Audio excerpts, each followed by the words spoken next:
Paano po maging isang Kuya Mike? Actually, para sa akin, tayo ay ibang individual. May kanya-kanya tayong katangian. Parang ito, itong daliri na to. Pare-pareho tayong nakakabit kay God, pero may kanya-kanyang function yung daliri.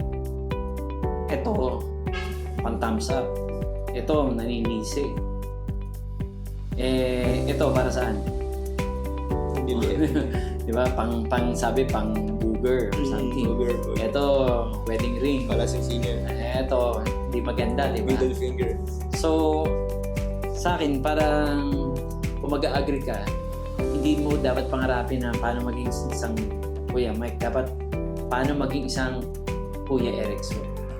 Na ikaw na magiging big brother isang araw. Kasi yun lang naman ang gusto ni Kuya Mike, ni Mentor Mike.